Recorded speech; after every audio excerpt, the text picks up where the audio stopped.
Ok, ça suffit. La présentation du genre très publicité. On revient sur notre ancien format de vidéo et je vais vous présenter tout d'abord le packaging. Franchement, le format, ça reste inchangé par rapport à l'ancien modèle de iNew.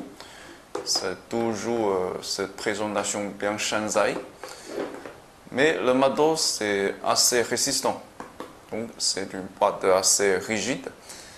En arrière, on trouvera une étiquette qui montre tous les caractéristiques principaux de cette portable. Donc, celle-ci est équipée d'un processeur 6 core cadencé à 1.5 GHz. En plus, vous avez un écran de 5,5 pouces en HD.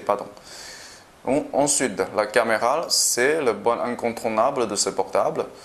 Ensuite, qu'est-ce qu'il y a d'intéressant? Le système d'exploitation, c'est Android 4.4, le Kit 4. Ensuite, la batterie n'a que 2400 mAh. Ça, c'est un fail selon moi. Franchement, pour un portable de 5,5 pouces en HD, cette batterie n'est pas suffisante. Mais on verra ça plus tard. Donc,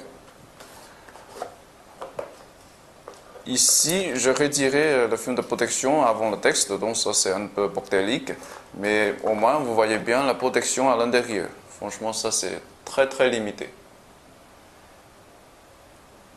Voilà, il y a juste 2 nappes d'éponge ici, voilà. C'est très simple, basique, franchement. Ensuite, on trouvera un écran de protection et aussi un livret de l'utilisateur. Franchement, je trouve la langue anglaise là-dessus, c'est correct. Donc, il y a des améliorations. Ensuite, une prise, non, c'est un chargeur à la prise USA, évidemment. Et le câble micro USB. Et on passe à l'écouteur avec un contrôle, une commande filaire, mais comme toujours, c'est du chip. Donc, iNew, c'est toujours un fabricant très radin, il n'y a pas de batterie supplémentaire, il n'y a pas de câble OTG, mais ce qui est plus intéressant, c'est toujours ce smartphone. Ok, on va parler de notre bébé pour cette vidéo qui est le iNew V8. Franchement, la taille, ça c'est un peu plus grand que je l'imagine. Surtout avec cette caméra rotative. Ça le rend un géant dans la gamme de 5,5 pouces, franchement. Normalement, le 5,5 pouces, la longueur va aller jusqu'à ici. Voilà, ça c'est le grand maximum à mon avis. Mais pour cette modèle, ça c'est pratiquement... voilà, 10% plus long que les 5,5 pouces normaux. Donc c'est un géant. Mais en termes de finition et le matériel, je trouve c'est impressionnant. Même si c'est une copie de Oppo N1, je dois respecter ça. Ça c'est vraiment très bien fait, tout est très bien regardé. Le matériel, même si c'est en plastique, ça ne donne pas du tout l'impression cheap, franchement. Voilà, ça a l'air hors de gamme, franchement.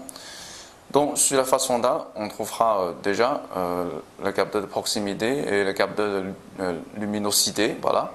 À côté, on a l'écouteur. Et ça vient avec la caméra rotative. Très intéressante. Ok, tout en bas, on a l'écran.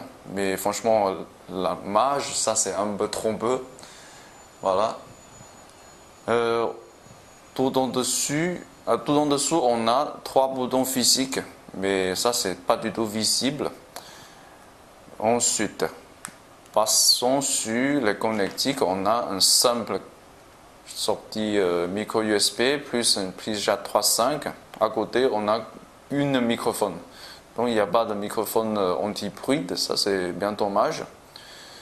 Donc, sur ce côté, on a le bouton power on-off et le bouton volume plus-moins. Personnellement, je ne suis pas très d'accord avec ce design. Pour moi, ce n'est pas très économique. Vaut mieux qu'il déplace ce bouton volume plus-moins ici. Voilà, ça c'est plus économique, quoi. Donc, ensuite, sur la coque, on a visiblement l'inscription de logo et tout. Mais si vous êtes assez attentif, je ne sais pas si vous si vous pouvez le voir sur l'écran là, depuis ma caméra, il y a une très discrète inscription pour le touchpad en arrière. Franchement, il y a une touchpad en arrière qui vous permet de manipuler ce smartphone depuis la coque. Ça, c'est vraiment intéressant. Donc, on va prendre la mesure. Pour ce géant, je vais tout d'abord prendre la longueur.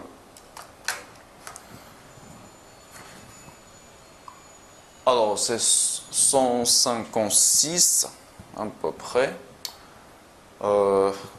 Ouais, c'est un géant. Voilà. Ensuite, largeur, ça fait 77. Voilà. Ouais, assez correct. Mais l'épaisseur, faut pas espérer.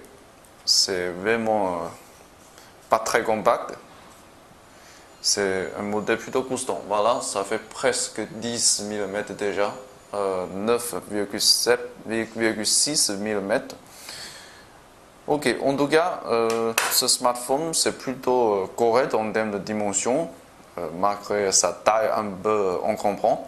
Donc, on va prendre aussi le poids. Ok, c'est un peu plus lourd que beaucoup de smartphones 5,5 pouces, franchement. Ça fait 176, pardon. Donc, en tout cas, c'est un géant. En plus, le matos n'est pas cheap. La finition, c'est plutôt bien fait. Mais tout ça, ça vient avec un prix. On a sacrifié la taille ainsi que le poids pour un smartphone plutôt hors de gamme en termes de finition. Ok, on va aussi démontrer la coque pour voir ce qui est à l'intérieur. Donc, visiblement, c'est un double SIM, un SIM standard, plus un SIM micro SIM, voilà. Et ensuite, on a aussi l'emplacement pour le 4ST, mais ces trois emplacements, c'est séparé. C'est pas réuni dans un seul emplacement. Et ensuite, on a ces jointures pour le touchpad en arrière, voilà, ici.